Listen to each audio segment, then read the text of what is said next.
नमस्कार, news India देख रहे हैं आप और आपके साथ मैं हूं सुरभि तिवारी। बिहार का फैसला बहुत जल्द होने जा रहा है और इसी को लेकर के अब बात एग्जिट पोल से जुड़ी हुई जानकारियों की भी करेंगे, क्योंकि बिहार में क्या सत्ता परिवर्तन वाकई होने वाला है या मौजूदा एनडीए एक बार फिर से सत्ता हासिल करने में कामयाब होगी या फिर गठबंधन के अलावा कोई तीसरा धड़ा बिहार की राजनीति में सामने आएगा। इन सवालों के जवाब तो 14 नवंबर को ही मिलेंगे, लेकिन नतीजों से पहले एग्जिट पोल पर घमासान है। पोल ऑफ पोल्स में एनडीए को जहां 138 से 155 के बीच में सीटें मिलती हुई दिखाई दे रही है, तो वहीं महागठबंधन को 82 से 98 सीटें मिलती हुई दिखाई दे रही है। अब इन्हीं आंकड़ों से महागठबंधन के नेता खफा नजर आ रहे हैं। उनका ये कहना है कि सारे एग्जिट पोल झूठे हैं और साथ ही उनका ये दावा है कि ये सभी एग्जिट पोल 14 नवंबर के दिन पर झूठ साबित हो जाएंगे। सरकार महागठबंधन की ही बनेगी। पहले आपको एक रिपोर्ट दिखाते हैं और फिर आपको दिखाएंगे एग्जिट पोल में जनता की सीएम के लिए आखिर पहली पसंद कौन है। साथ ही मेहमानों से भी हम चर्चा करेंगे, लेकिन पहले देखिए ये रिपोर्ट।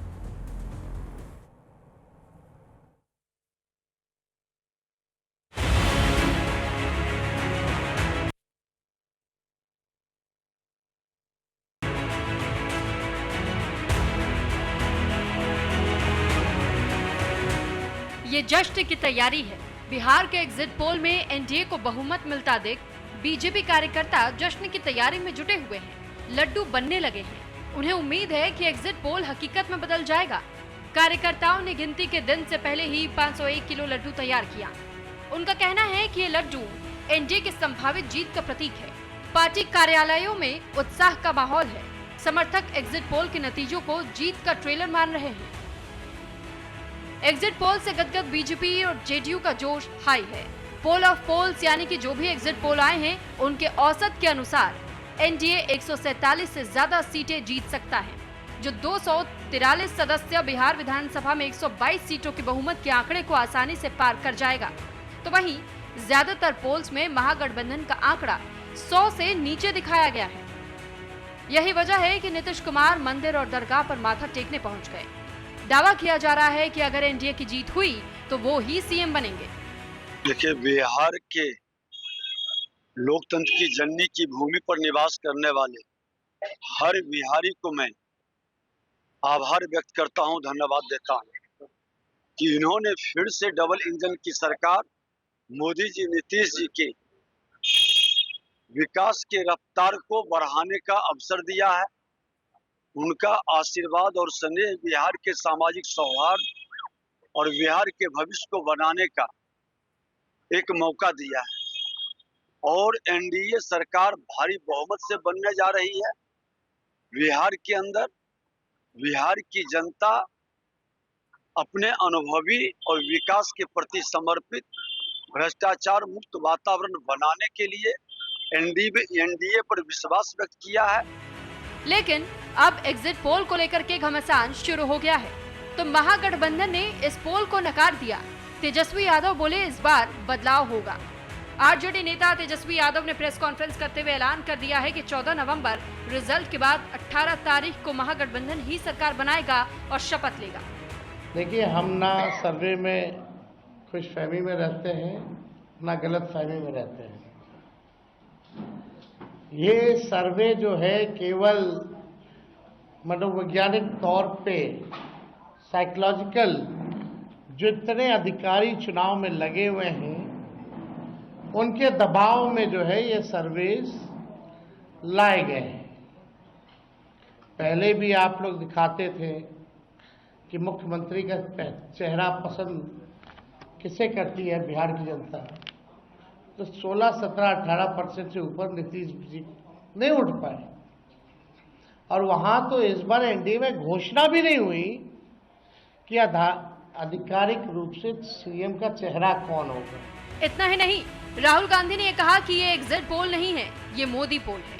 उनका फैंटेसी पोल है, नतीजे इससे उलट होंगे। इसका नाम एग्जिट पोल नहीं है, इसका नाम मोदी मीडिया पोल है। ये मोदी जी का पोल है, फैंटेसी पोल है उनका। Thank you. कितनी सीटें आ रही हैं आपके हिसाब से? सिद्धू मूसेवाला का सॉन्ग सुना आपने? 295। राहुल और तेजस्वी के बाद अखिलेश यादव ने भी एग्जिट पोल को साजिश का हिस्सा बताया और अपील करते हुए कहा, घबराए नहीं, निराश ना हो, जीत महागठबंधन की ही होगी। ये जो एग्जिट पोल है डिमोरलाइज करने के लिए है कि निराश हो जाए वर्कर, इसलिए हम लोगों ने कहा निराश नहीं होना है, मजबूती से खड़े रहो। इनकी चंडीगढ़ वाली चोरी सबने पकड़ी है और सीसीटीवी और तमाम चैनलों पे और तमाम कैमरों पे इनकी चोरी लगातार पकड़ी जाती है, बेईमानी पकड़ी जाती है, इनकी हरकतें पकड़ी जाती हैं। तो बताओ चंडीगढ़ में चोरी किसने नहीं देखी? बताओ कोई चैनल बता दे ना देखा हो। सुप्रीम कोर्ट ने क्या कहा था? तो ये केवल भूमिका तैयार कर रहे हैं जिससे बेईमानी कर सकें। बिहार एग्जिट पोल पर जनशक्ति जनता दल के प्रमुख और महुआ सीट से उम्मीदवार तेज प्रताप यादव ने कहा, एग्जिट पोल पर विश्वास नहीं है, 14 नवंबर को पता चलेगा कौन जीत रहा है। एग्जिट पोल को मैं नहीं मानता हूँ। 14 तारीख को क्या होगा नहीं होगा अभी हम नहीं बता सकते, लेकिन क्या एग्जिट पोल है, क्या कभी एग्जिट पोल घटा भी देता है, कभी बढ़ा देता है, तो एग्जिट पोल को हम नहीं मानते।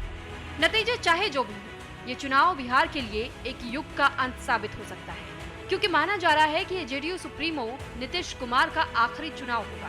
वे 19 साल से ज्यादा समय से मुख्यमंत्री हैं। आरजेडी सुप्रीमो लालू प्रसाद यादव पहले ही अपनी पार्टी की कमान अपने बेटे तेजस्वी प्रसाद यादव को सौंप चुके हैं, जो विपक्ष के मुख्यमंत्री पद के उम्मीदवार हैं। सवाल ये कि बिहार के पहले चरण में 65% मतदान हुआ, तो दूसरे फेज में रिकॉर्ड 69.12% वोटिंग हुई। ये बम्पर वोटिंग क्या इशारा करती है, इस पर सबकी नजरें टिकी हुई।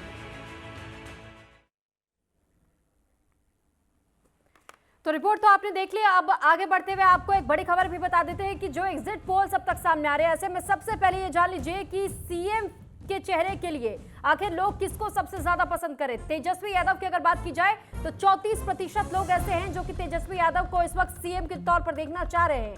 वहीं सीएम के लिए नीतीश कुमार के लिए जब वोटिंग की बात सामने आई तो 22% ऐसे लोग हैं जिन्होंने उन्हें पसंद किया है सीएम के तौर पर।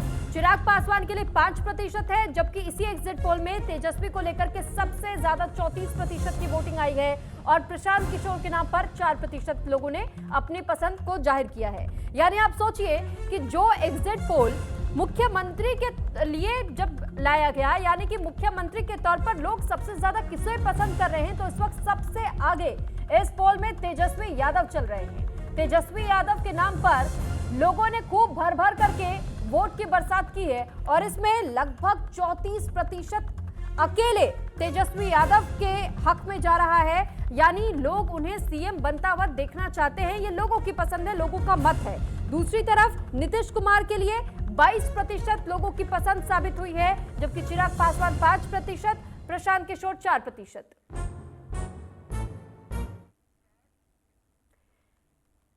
और अब आपको एक एक करके हम पोल ऑफ पोल्स का जिक्र भी कर देते हैं और बताते हैं कि किस तरीके से, जो मेरे स्क्रीन के ठीक पीछे आप ये देख रहे हैं और इस स्क्रीन पर आपको नजर आ रहा है कि कैसे यहाँ पर एग्जिट पोल में बताया जा रहा है कि अगले मुख्यमंत्री कौन हो सकते हैं। उनके तमाम ये आंकड़े भी हम आपको दिखा रहे हैं, क्योंकि तेजस्वी यादव के लिए वोटिंग की गई है 34% की, नीतीश कुमार के लिए 22% है। और फिलहाल बीजेपी से देखिए अभी तक कोई चेहरा नहीं है, क्योंकि एनडीए के साथ में मिलकर के चुनाव लड़ रहे हैं, एनडीए का ही दल जेडीयू, और इसी वजह से जेडीयू के तरफ से नीतीश कुमार और पूरे एनडीए दल की ओर से भी नीतीश कुमार को फिलहाल आगे रखा गया, बीजेपी की ओर से चेहरा नहीं है। वहीं चिराग पासवान 5% लोगों की पसंद बने हैं, प्रशांत किशोर 4% लोगों की, और अभी भी कई ऐसे लोग हैं जिनका ये कहना है, यानी 21% टोटल ऐसे लोग बताए जा रहे हैं जो ये कह रहे हैं अभी हम कुछ भी नहीं कह सकते, इंतजार कीजिए 14 नवंबर का।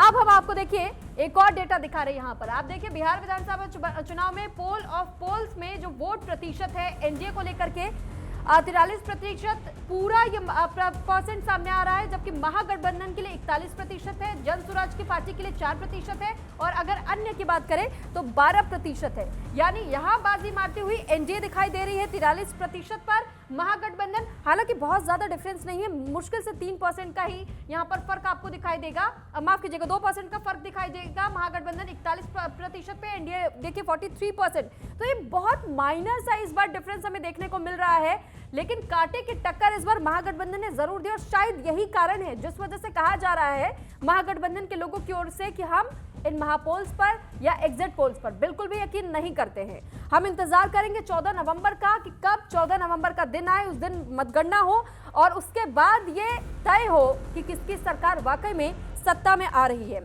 फिलहाल जब देखिए इसकी बात होती है कि आखिर बिहार की जनता किसको चुनने वाली है, किसकी पसंद कौन है। तो ऐसे में कई पार्टियों के लिए कई लोगों के मत अलग अलग हो जाते हैं, लेकिन जब गठबंधन या किसी पूरे दल की बात आ जाती है, यानी कि हम एनडीए या महागठबंधन दलों की बात करें, तो ऐसे में ये वोट प्रतिशत इस वक्त एनडीए का बढ़ा हुआ दिखाई दे रहा है। और शायद यही वजह है जिस वजह से ये जो तस्वीर इस वक्त आप अपनी टीवी स्क्रीन पर देख रहे हैं कि एनडीए के दलों की ओर से अभी से लड्डू बना करके पूरी खुशियों को मनाने के लिए ये तैयारियां की जा रही हैं कि जैसे ही अनाउंस होगा कि आखिर जीत क्या एनडीए की हो रही है, तो एनडीए की जीत जैसी अगर होती है तो फिर ये लड्डू बंटने शुरू हो जाएंगे। और इसी खुशी में अभी से लड्डू बनाने का ऑर्डर दे दिया गया है।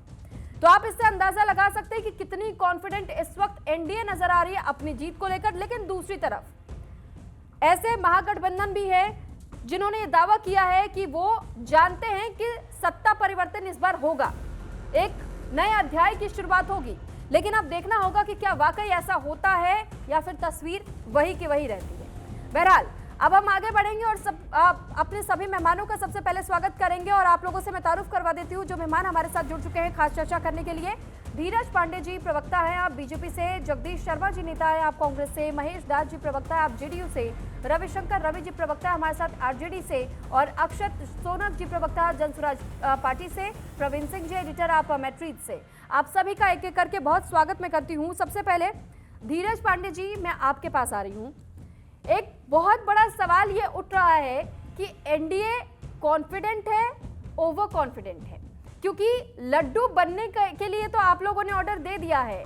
ये आपका भरोसा एग्जिट पोल्स पर कायम है या आप भी दूसरों की तरह कहेंगे कि हमें बिल्कुल भरोसा नहीं है?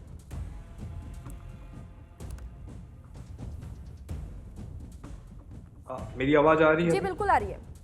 सभी को नमस्कार, सारे मीडिया पैनलिस्ट, सुरभि जी आपको भी।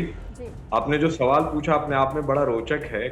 कॉन्फिडेंस ओवर कॉन्फिडेंस वाली कोई बात नहीं। बिहार की जो सम्मानित मतदाता हैं, जो यहाँ के देव तुल्य हमारे मतदाता हैं, सम्मानित जनता है, वो बहुत जागरूक है। विगत 20 वर्षों से उन्होंने लगातार हमको पूर्ण बहुमत देके पूरे मैंडेट के साथ हमको सरकार में रखने का कार्य किया है।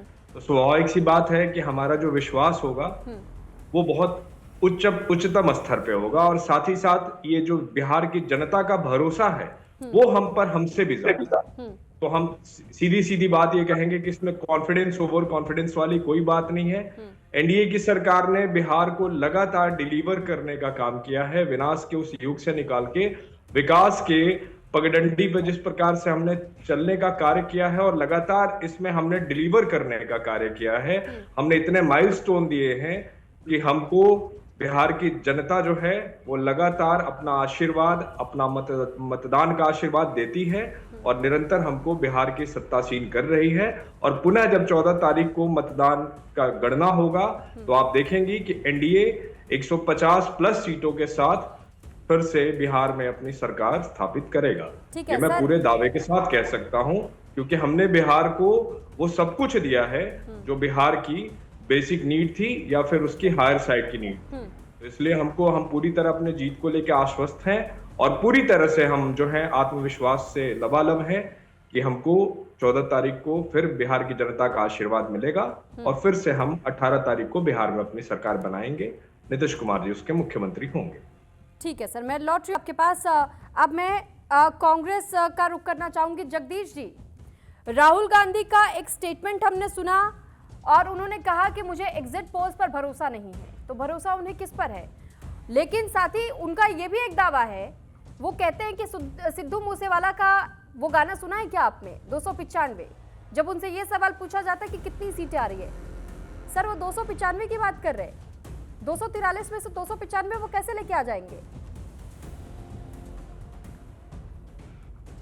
सर आपका ऑडियो म्यूट है, उसे अनम्यूट कर लीजिएगा।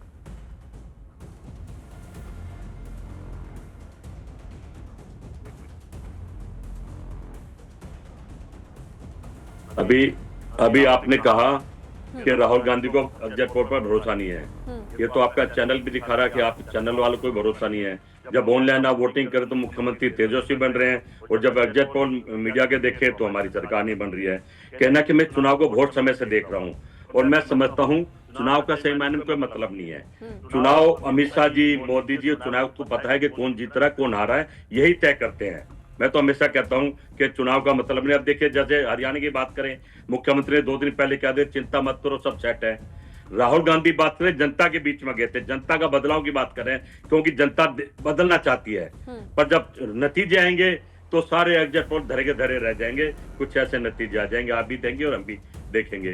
पिछले कुछ सालों से ऐसा होता, पहले एग्जिट पोल लोग बता देते थे और लगभग वो 80-90 के फेर में निमट जाते थे। अब हरियाणा पूरा देश कह रहा था, पूरा एग्जिट पोल, कि कांग्रेस पार्टी सरकार बनेगी, पर पिछले से पिछले बहुत से भी ज्यादा बीजेपी जीत गई। कहना क्या, मैं समझता हूं जब से राहुल गांधी ने वोट चोरी का मुद्दा उठाया है और वोट चोरी को आंकड़ों के साथ दिया है कि ब्राजील की वोटर भी वोट डाल रही है, एक महिला 280 वोट डाल रही है, घर में 500 लोग रह रहे हैं। भाई कमाल के प्रधानमंत्री जो चुनाव की तालमेल है, आप देखेंगे तो सच्चाई है, कोई इंक्वायरी भी नहीं है। और चुनाव से पहले 10,000 रुपये महिलाओं को दे देना क्या नोट के बदले वोट का मामला नहीं है? कहना कि मैं समझता हूं ये तो अमित शाह जी को, मोदी जी को और चुनाव को पता रिजल्ट क्या आने वाले हैं, बाकी किसी को कुछ नहीं पता। सब अंधेरे में तीर मार रहे हैं। मैं तो बता रहा हूँ ना, चुनाव का कोई मतलब नहीं। मैं तो क्या कहूंगा, चुनाव कराने नहीं चाहिए। बात क्या दीजिए, जब आप एक पार्टी पर सवाल खड़े करते हैं तो फिर उन पर भी तो सवाल उठाइए ना। मैं तो मैडम कह रहा हूँ चुनाव का मतलब ही नहीं है, चुनाव कराने ही नहीं चाहिए। जब तक मोदी जी बैठे उन्हीं को प्रधानमंत्री और नीतीश को मुख्यमंत्री बना। पिछली बार मैंने देखा था 3:30 बजे तेजस्वी को रात तक होते होते वनवास में भेज दिया इन लोगों ने।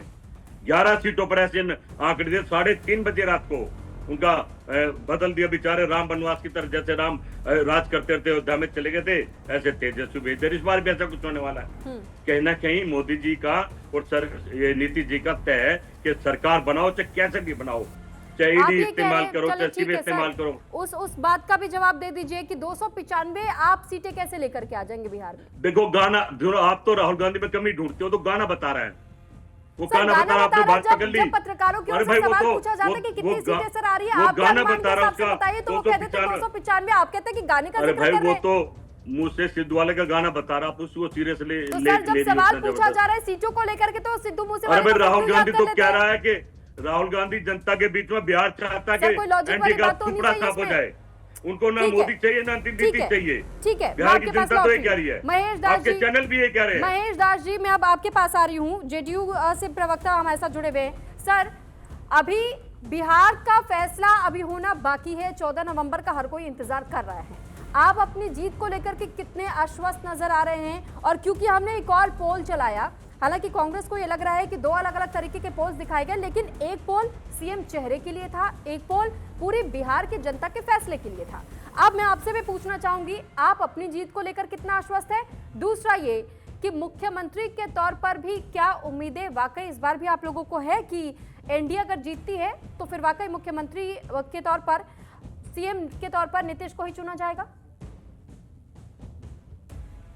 देखिए सुरभि जी, सभी को नमस्कार। जिस तरीके से कांग्रेस के प्रवक्ता कह रहे थे कि इनको लोकतंत्र पे विश्वास नहीं है, ये बातें राहुल गांधी जी भी पहले कह चुके हैं। ये कहते थे 295 सीट, तो बिहार में 243 सीट है और ये 255 सीट पे चुनाव भी लड़ रहे हैं। 12 सीटों पे लगभग ये लोग फाइट भी कर रहे हैं। इन लोगों की स्थिति कितनी अच्छी है, ये खुद ही जो एक अलायंस के पार्टनर है, खुद ही अपने में लड़ रहे हैं।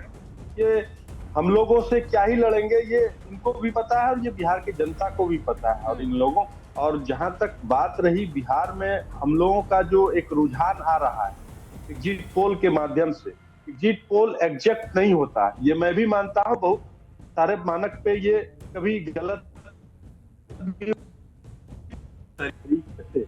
बिहार की जनता ने आदरणीय नीतीश कुमार जी के नेतृत्व में बिहार में जो उन्होंने 20 वर्षों में विकास किया है, उसी विकास के आधार पर बिहार की जनता ने मुहर लगाया है। चाहे वो, और इसका सबसे बड़ा उदाहरण है महिलाएं, जिस तरीके से महिलाएं एग्रेसिवली वोट की है, ये साफ संदेश है कि महिला सबसे पहला अगर कुछ देखती है तो बिहार में सुशासन, रूल ऑफ लॉ, ये सबसे फर्स्ट प्रायोरिटी महिलाओं का होता है। ये उसके बाद जो जिस तरीके से महिलाओं के सशक्तिकरण के लिए बिहार में नीतीश जी ने जो काम किया है, उस काम के आधार पर हमें लगता है, और खास करके मैं अपने जितने भी वर्कर हैं हमारे बिहार में, उसके आधार पे मैं ये कह सकता हूं कि प्रचंड बहुमत के साथ फिर से बिहार में एनडीए के नेतृत्व में सरकार बनेगी और 25 से 30 आदरणीय नीतीश कुमार जी फिर से मुख्यमंत्री होंगे।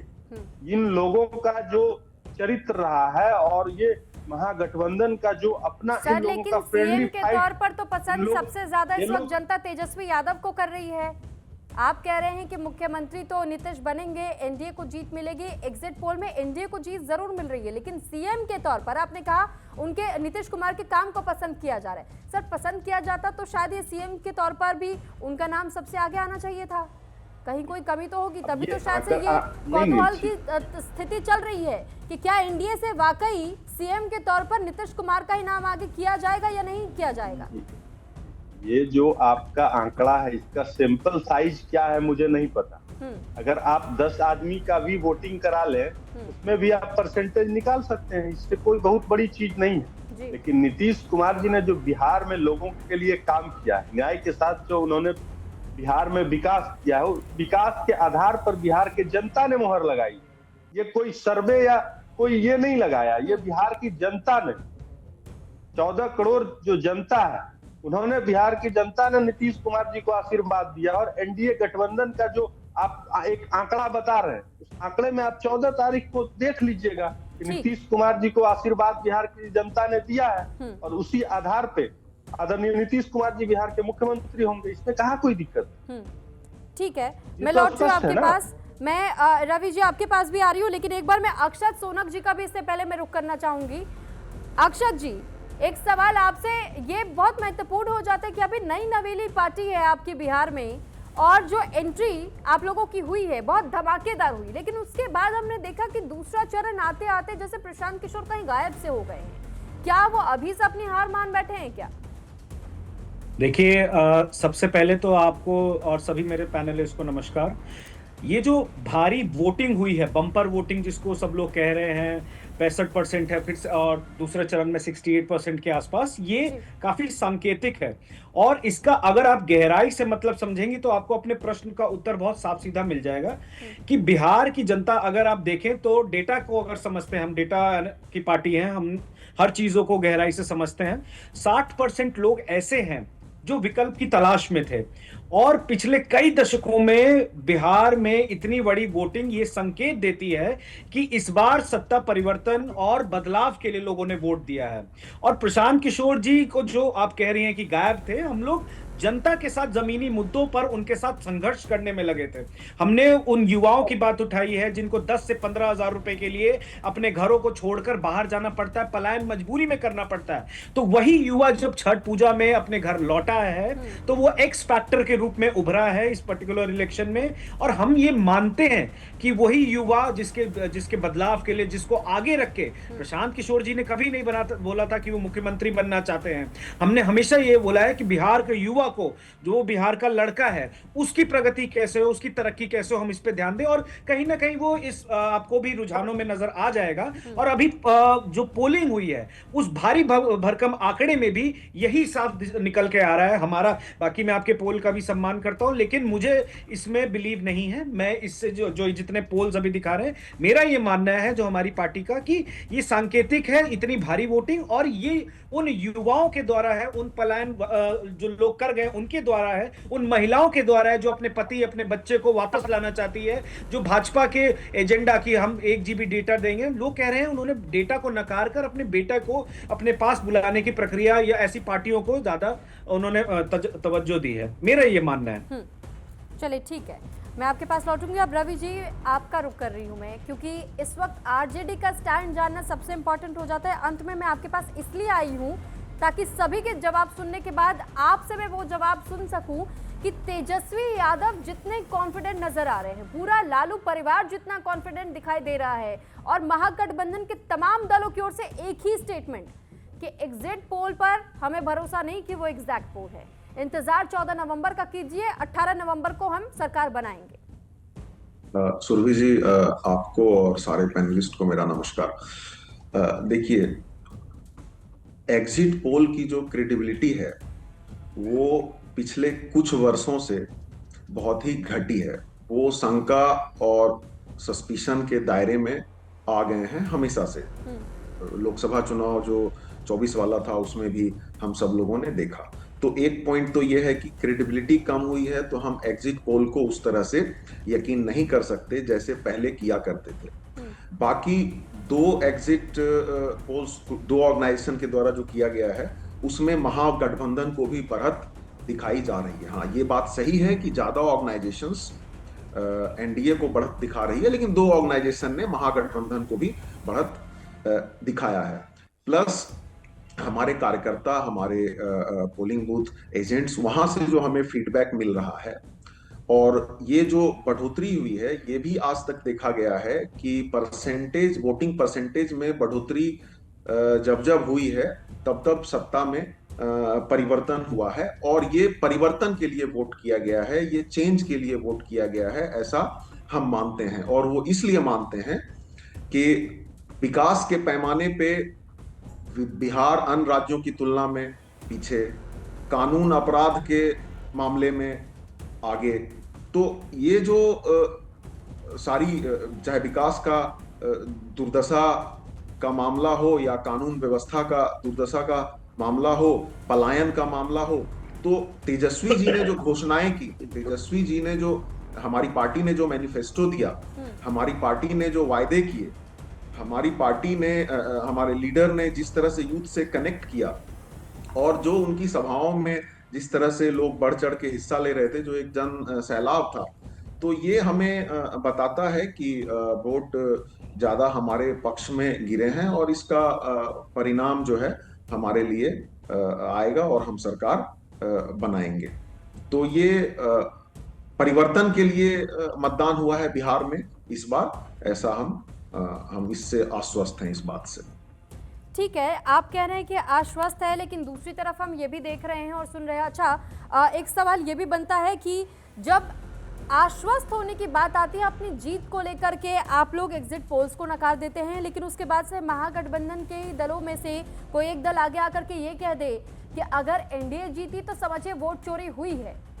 तो सर, जब ऐसे स्टेटमेंट सामने आ जाते हैं तो फिर कई सारे सवाल खड़े होते हैं कि ये जी सुरभि जी, ये इसलिए हो रहा है कि चुनाव कराने की जिम्मेदारी जिस संवैधानिक संस्था की है, जो हमारा चुनाव आयोग है, इसके व्यवहार को अगर आप देखें पिछले वर्षों से और बिहार के परिप्रेक्ष्य में एसआईआर वाला प्रक्रिया जब से शुरू हुआ है, तो हम देखते हैं कि एक अजीब सी हठधर्मिता है चुनाव आयोग में, जिसने सारे स्टेक होल्डर्स के बातों को ठीक से कंसीडर नहीं किया और गड़बड़ी के मामले दिखते आ रहे हैं।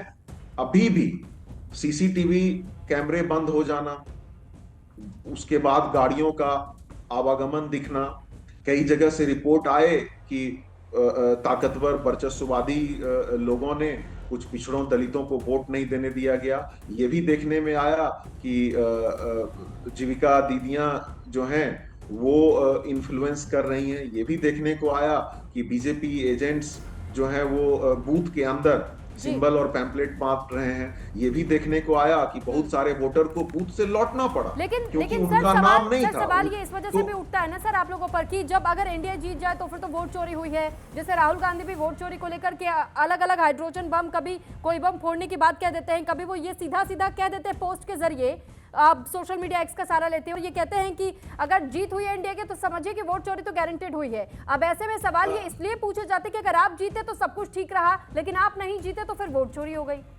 नहीं, बात ये नहीं है सुरभि जी। राहुल गांधी जी जो कह रहे हैं वो पूरे पेपर वर्क के साथ कह रहे हैं। उस पेपर वर्क में भी थोड़ा सा एरर हो सकता है, मुझे उसको स्वीकार करने में कोई गुरेज नहीं है। लेकिन देखिए, जहां पे हजारों और लाखों की संख्या में वोटर लिस्ट में लाखों नाम बढ़ जाना, हजारों नाम घट जाना, मृतक को जिंदा पाया जाना, जिंदा को मृतक पाया जाना, और ये सब जब हजारों की संख्या में दिखेगा तब तो संदेह बनेगा ना चुनाव आयोग के ऊपर।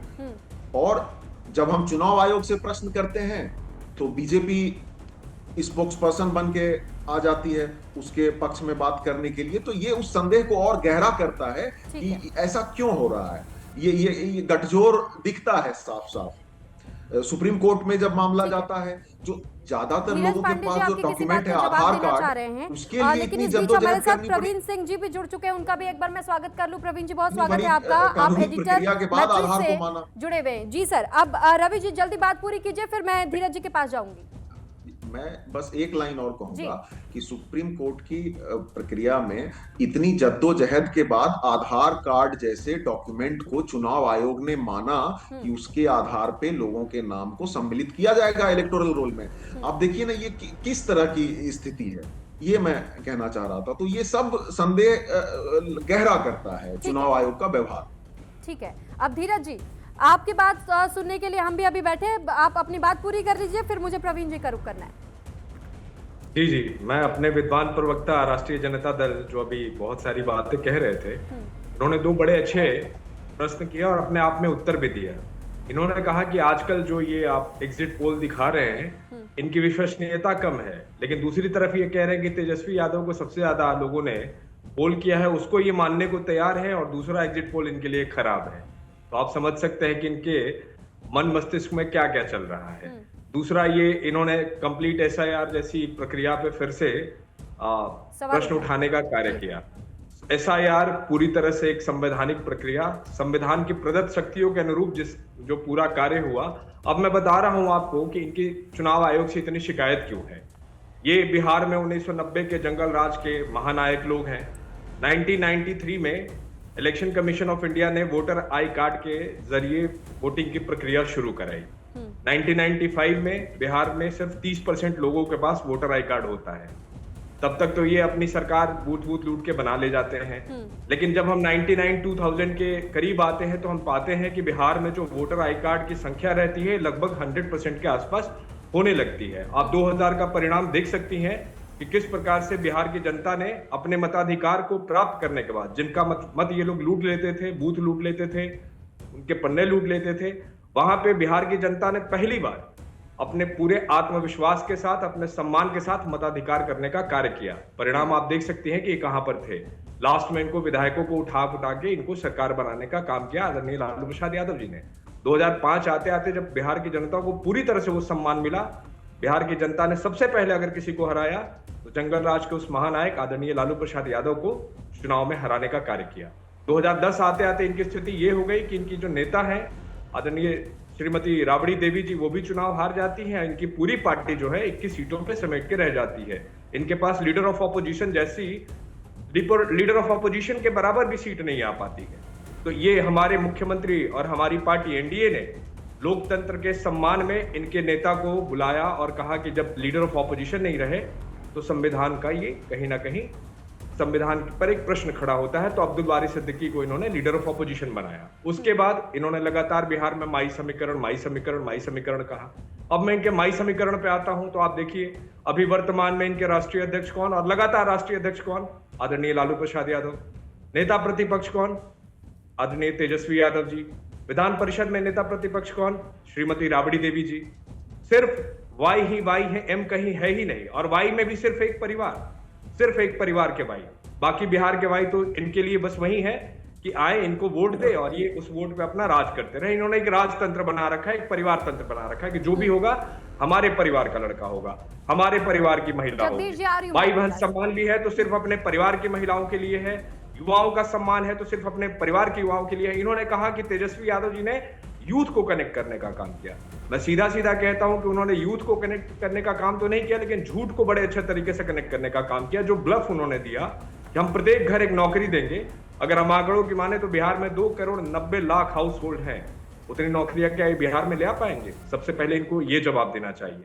इन्होंने कहा कि हम माई बहन सम्मान के रूप में हम 2,500 रुपए देंगे। आप देख सकते हैं कि दरभंगा में इनके कार्यकर्ताओं ने सम्मान देने से पहले ही उसके नाम पे फर्जी बटोरना पैसा शुरू कर दिया।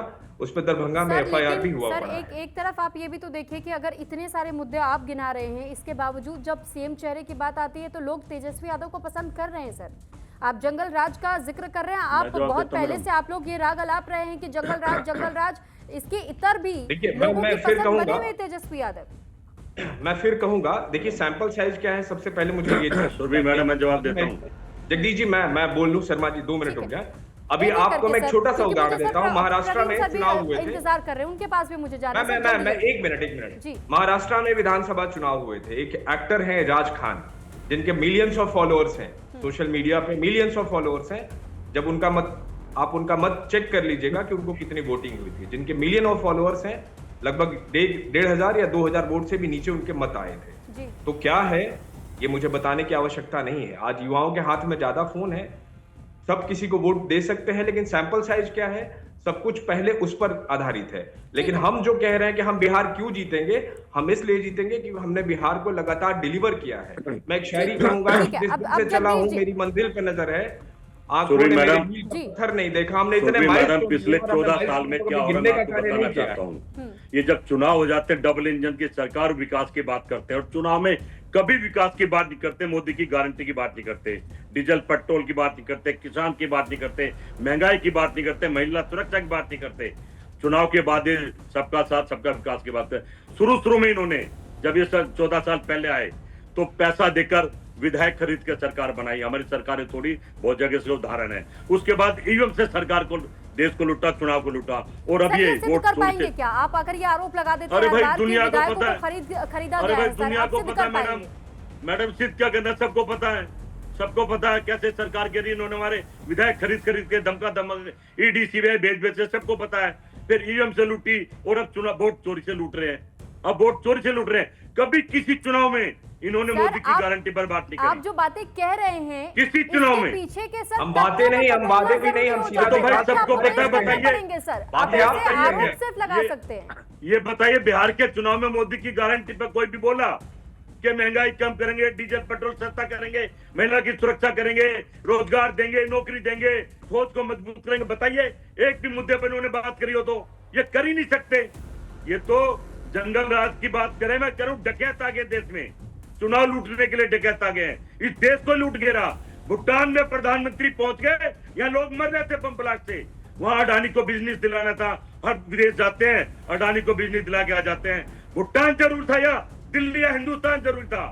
कोई जिम्मेदारी ले रहा है? प्रधानमंत्री की नाक के पीछे आरडीएक्स बम फूट गया, और पता नहीं भी क्या क्या होने वाला है। जी का जवाब देना चाहूंगा। होंगे तो सर प्रधानमंत्री बता रहा हूं मैडम, मैं आपको बता रहा हूं मैडम। एक बार रिएक्शन में पहले प्रवीण सर से ले लूं, क्योंकि वो भी काफी देर से बने हुए। प्रवीण जी, मैं जगदीश शर्मा जी को जवाब देना चाहूंगा। आप ले लीजिएगा सर, एक बार उनका भी मैं रुक कर लेती हूँ, वो काफी देर से इंतजार कर रहे हैं। मैं जवाब देना चाहूंगा जगदीश शर्मा जी सर, जो सर्विंग पोल्स अब तक सामने, जो जितने सर्वे हुए हैं, जितने एग्जिट पोल्स आए हैं, उन एग्जिट पोल्स के हिसाब से हमने देखा कि अलग अलग तरीके के रुझान, लेकिन ज्यादातर एग्जिट पोल्स ये दावा कर रहे हैं कि एनडीए की सरकार बन रही है। आपकी ओर से भी सर्वे कराए गए हैं। अब मैं आपसे भी जानना चाहूंगी कि उस सर्वे के आधार पर आपको बिहार में इस वक्त क्या हकीकत दिखाई देती है, किसकी सरकार बनती हुई दिख रही है? देखिए सुरभि जी, जो हमने अपना एग्जिट पोल किया है, जो हमारा एग्जिट पोल है, उसमें भी एनडीए ही बढ़त पे है, और बम्पर बहुमत के साथ एनडीए दोबारा सरकार बना रही है। इसके कुछ कारण हैं, खासकर महिलाओं का जो वोटर टर्नआउट है वो बहुत ही इम्पोर्टेंट है गया है, और महिलाओं का जो विश्वास है नीतीश सरकार के समर्थन में, वो दिख रहा है। वो जो निकल के आई, करीब 8% महिलाएं ज्यादा वोट की हैं, और हमारा जो हमने अपना डाटा दिया है उसमें भी महिलाओं का वोट परसेंटेज बहुत ज्यादा है एनडीए के तरफ। महागठबंधन का वोट परसेंटेज में कोई बदलाव नहीं हुआ है। हमारे जो एग्जिट पोल है उसमें एनडीए का जो वोट परसेंट है वो 48% के करीब पहुंच गया है, और जो महागठबंधन का है पिछली बार भी 37% था, और इस बार भी 37% है। तो इसका मतलब ये है कि महागठबंधन का जो वोट परसेंटेज है, एम वाई समीकरण जो एकदम फिक्स है महागठबंधन को वोट देने के लिए, वो इस बार भी उसने महागठबंधन को ही वोट दिया है।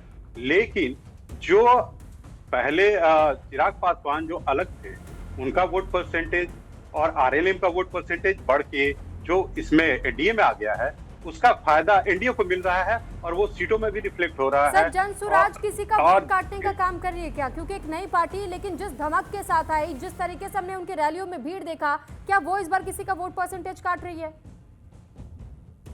नहीं, जनशक्ति पार्टी जो पीके की पार्टी है, वो शुरू में तो लगा कि बहुत असर दिखाएगी, लेकिन जैसे ही चुनाव का ऐलान हो गया, उसके बाद धीरे धीरे ये पार्टी उस वैसा इफेक्टिव नहीं दिख रही थी। खासकर पीके प्रशांत किशोर जो थे, उन्होंने अपने आप को पीछे कर लिया थोड़ा सा, जो एक नेतृत्व के और एक सवाल ये भी है सर, एक लीडर के तौर पे आना चाहिए था। जिस तरह से उन्होंने रैलियां की, वो सब किया, लेकिन जैसे ही वो वोट इलेक्शन का ऐलान हुआ, उसके बाद वो धीरे धीरे पीछे आ गए। जन सुराज है कि वो वोट काटने वाली पार्टी बस बनकर रह गई है। उनका पार्टी का वोट काटने वाली पार्टी बन करके रह चुकी है जन स्वराज पार्टी। लेकिन दूसरी तरफ सर एक ये भी बहुत बड़ा सवाल बन जाता है, आरजेडी या हम पूरे महागठबंधन के दल के लिए अगर बात करें सर, क्या आप भी ये मानते हैं कि जमीन की तस्वीर शायद इसके उलट हो सकती थी अगर जो महागठबंधन के दल में हमने एक छिटकाव देखा, अब जब शुरुआती समय आया था चुनाव प्रचार प्रसार करने का, तो चाहे वो मुख्यमंत्री के चेहरे को लेकर के हो, चाहे MY फैक्टर साधने को लेकर है, चाहे उम्मीदवारों के बीच में जो संघर्ष लंबे समय तक सीट बंटवारे को लेकर के चला था, अगर इसे समय रहते सुलझा लिया जाता तो शायद आज ये सर्वेज में भी तस्वीर शायद इसके थोड़ी सी अलग होती। एकदम सही बात है। आप देखिए, एक तरफ मोदी जी, अमित शाह और नीतीश कुमार की टीम थी, दूसरी तरफ सिर्फ तेजस्वी यादव है। राहुल गांधी का कहीं पता नहीं, प्रियंका गांधी कहीं दिख नहीं रही हैं।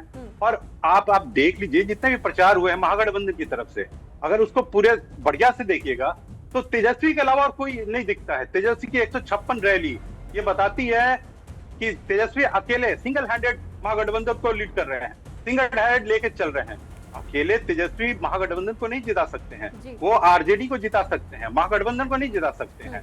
लेकिन दूसरी तरफ आप एनडीए को देख लीजिए, अमित शाह अलग थे, मोदी अलग काम कर रहे थे, नीतीश कुमार अलग काम कर रहे थे, चिराग पासवान अलग अपना जो वोट बैंक है उसको संभाले हुए थे, उपेंद्र कुशवाहा अपने वोट बैंक को संभाले हुए थे, मांझी जी अपने वोट बैंक को संभाले हुए थे। तो ये जो एक तरफ अकेले तेजस्वी, ऐसा नहीं कि तेजस्वी ने मेहनत नहीं की है, बहुत मेहनत की है, लेकिन वो अकेले पड़ गए, कहीं ना कहीं अकेले पड़ गए। और उनका जो वोट बैंक है, एक चीज आप जान लीजिए, आरजेडी में कोई खड़ा हो ना हो, लेकिन उनको जो सीटें आनी है वो आएंगी ही, चाहे तेजस्वी रहे, लालू रहे, कोई भी रहे, वो प्रचार जम के करे या ना करे, उनका जो वोट बैंक है, माई समीकरण है, वो कहीं नहीं जाने वाला है, चाहे आप कुछ भी कर लीजिए। तो ये है, अकेले पड़ गए तेजस्वी, एक तरफ पूरी टीम थी, और मुझे लगता है कि इसका खामियाजा इलेक्शन में महागठबंधन को भुगतना पड़ रहा है। ठीक है प्रवीण जी, लॉटरी में आपके पास। रवि जी, आप क्या कहेंगे? ठीक है, अब अच्छा एक मिनट में आपके पास लौटूंगी। धीरज जी काफी देर से कुछ कहना चाह रहे, सर जल्दी कंप्लीट कर लीजिए, उसके बाद मुझे इस पर भी सवाल लेने जो एग्जिट पोल्स है। मैं कांग्रेस के हमारे जो विद्वान हैं नेता, हमारे जगदीश शर्मा जी, ये भी कह रहे थे कि घोषणाएं और क्या क्या कह रहे थे कि पेट्रोल डीजल के दाम 2004 में दिल्ली और बिहार में पूरे देश में जो पेट्रोल की कीमत थी 33 रुपए से 37 रुपए 38 रुपए के आसपास थी। 2015 में जब मोदी सरकार आई, आप पेट्रोल के दाम देख सकते हैं कि 70 रुपए के आसपास रहा, सीधा डबल। और 15 से 25 पे अगर आप देख लें तो 104, 105 रुपए, 102 रुपए, मतलब आप देख सकते हैं कि प्राइस क्या बढ़े हैं, सीधा डबल बढ़ा है और कहीं आधा भी नहीं बढ़ा है। दूसरा, इन्होंने कहा घोषणाएं। मैं कई डिबेट में था, इनके कई प्रवक्ता थे, मैंने कहा कि भाई आपकी सरकार 3 राज्यों में है, आप वहां के जो एजेंडे लेके हैं, आइए बिहार में चुनाव लड़िए। अब मैं इनके एजेंडे बताता हूँ। हिमाचल में इन्होंने कहा कि प्रत्येक वर्ष 1 लाख नौकरी देंगे। 3.5 साल की सरकार हो गई है, 20,000 नौकरी भी नहीं दे पाए हैं, बवाल कटा हुआ है। इन्होंने तेलंगाना में कहा कि हम 6 योजनाएं लेके आए हैं। वहां का एक जिला है आदिलाबाद, वहां सबसे ज्यादा पोस्ट कार्ड बिका। वहां के लोगों ने पोस्ट कार्ड के माध्यम से इनके सरकार को अवेयर करने का कार्य किया कि आपने जो घोषणाएं की थी कि हम ये योजनाएं देंगे, वो कहाँ है, वो जमीन पर है भी कि नहीं है। ये अडानी बात कर रहे हैं कि उसी राज्य में बड़ा प्रोजेक्ट लगा है, उसी इंडस्ट्रीज का लगा है, उसी इंडस्ट्रीज का लगा है, उसी कंपनी का लगा है। तो आप सर बिहार में आते, आप अपने राज्यों में जो आपने कार्य किए हैं उनका यहाँ पे हवाला देते, अपने विकास की योजनाओं को बिहार में बताते। आपने क्यों नहीं बताया? हमको बताने की आवश्यकता नहीं है। बिहार की जनता ये जानती है कि अगर हमको बिहार में सच में किसी ने डेवलपमेंट का कार्य किया है और हर एक चीज में सतत विकास का कार्य किया है, तो वो सिर्फ एनडीए की सरकार है, नीतीश कुमार जी का नेतृत्व है, मोदी जी का भरोसा है। और मैं आपके लिए एक शायरी छोड़े जाता हूं कि उम्र भर गालिब ये भूल करता रहा, धूल चेहरे पे थी वो आईना साफ करता रहा। ये आप लोग की स्थिति है, अपने चेहरे की धूल उतारिए, आईना साफ साफ बता रहा है। बिहार की जनता ने 1990 से आपको यहां से बाहर का रास्ता दिखा रखा है, देश की जनता ने आपको 2015 से बाहर कर रखा है। आप जिस चोरी से का भाई, विरोध- वोट चोरी से। मैं जगदीश जी, मैं अपनी बात चोरी कर से रहा आप हूं, हमेशा मैं अपनी जीतते बात रहेंगे, कर मैं रहा तो हूं, कह रहा हूँ फिर आप बिल्कुल भगवान भी नहीं हरा जिस सकता आपको। RJD को जिस RJD आपका तो काम है वोट चोरी करना भाई।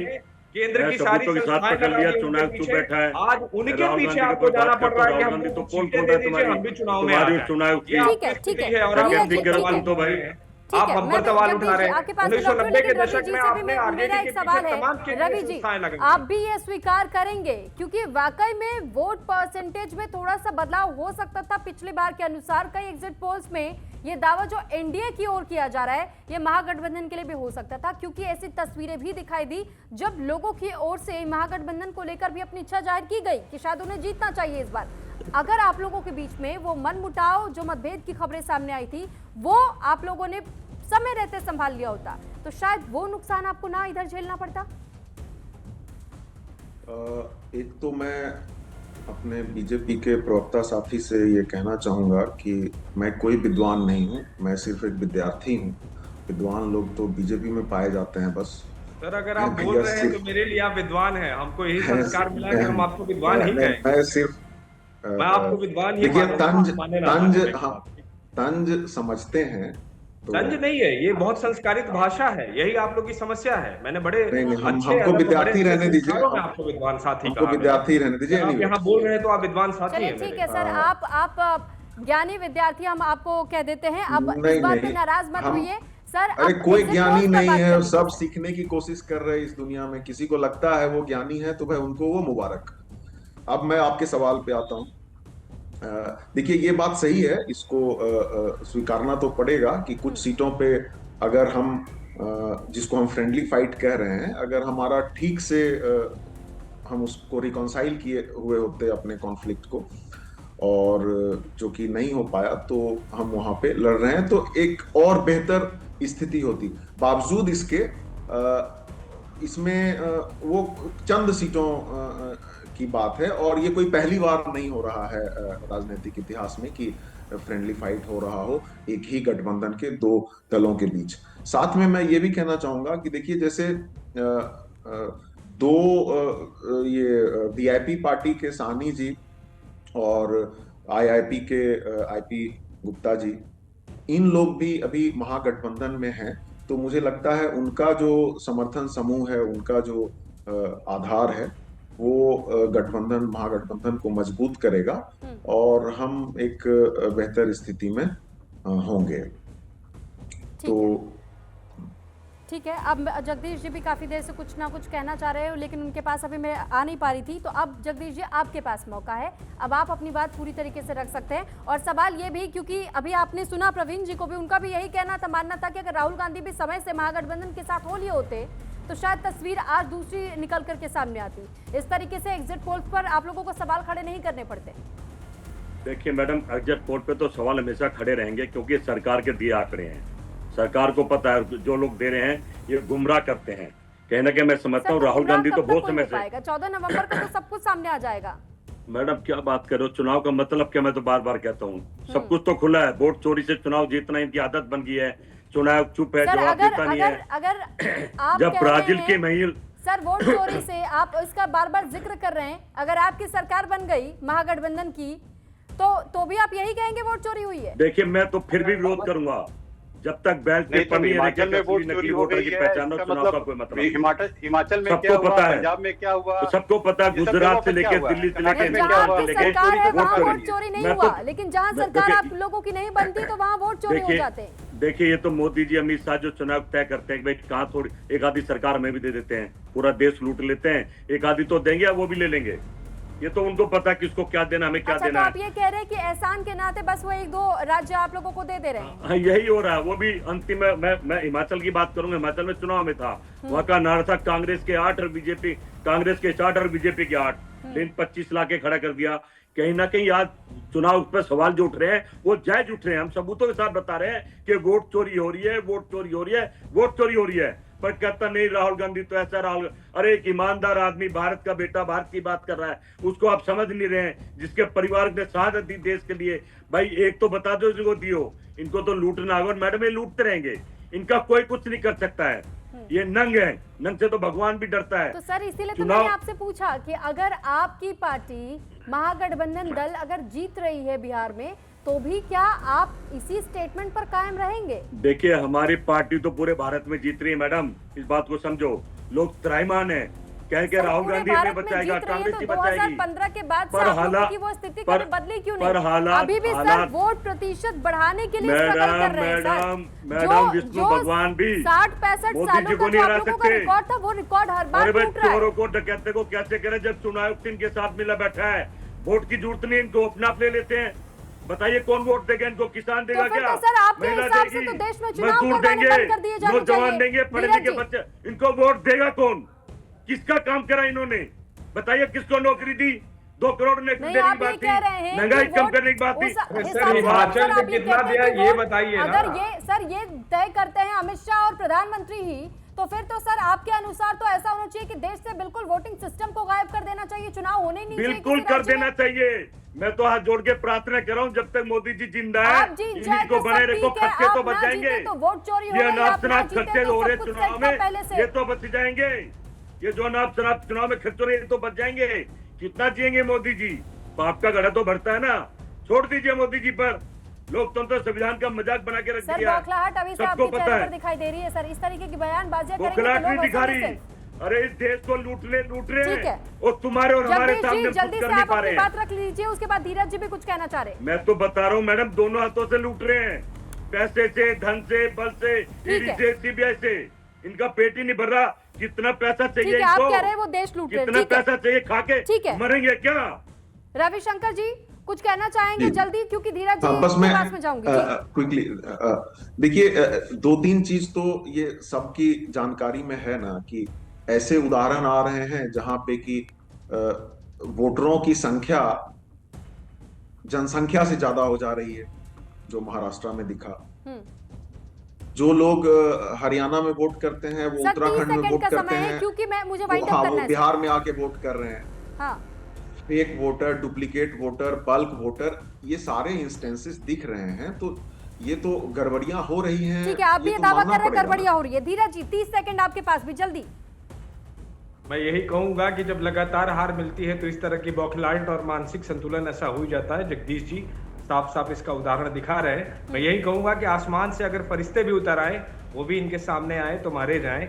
और मेरी एक बात और लिख लीजिएगा कि मान लीजिए कि आपके चेहरे पे धूल है, इल्जाम आईने पे लगाना फिजूल है। बिहार की और भारत की जनता ने साफ साफ आईने के रूप में आपको आपकी स्थिति दिखा रखी है। केंद्र से, राज्य से, सब जगह से बाहर है कि धूल अपने चेहरे से साफ कीजिए, आईने से नहीं। आईना बिल्कुल साफ है, ठीक है। आईना बिल्कुल साफ साफ दिखा रही है बिहार और देश की जनता। कमी है, इस वजह से मुझे आप सभी को यहाँ पर रोकना पड़ रहा है। बहुत धन्यवाद आप सभी का हमारे साथ जुड़ने के लिए। धीरज पांडे जी बीजेपी से हमारे साथ जुड़े, जगदीश शर्मा जी कांग्रेस से हमारे साथ जुड़े, रविशंकर रवि जी आरजेडी से हमारे साथ जुड़े और प्रवीण सिंह जी एडिटर मैट्रिक्स से हमारे साथ जुड़े। आप सभी का बहुत बहुत धन्यवाद हमारे साथ जुड़ने के लिए और ये बताने के लिए कि इन दिनों बिहार में आखिर सुगबुगाहट क्या कह रही है। ये सियासी ऊंट किस करवट बैठेगा, ये तो 14 नवंबर को ही स्पष्ट हो पाएगा कि आखिर बिहार की जनता इस कुर्सी की चाबी किसके हाथों में सौंपती है। इंतजार 14 नवंबर का कीजिए और इसी के साथ मुझे दीजिए इजाजत। नमस्कार।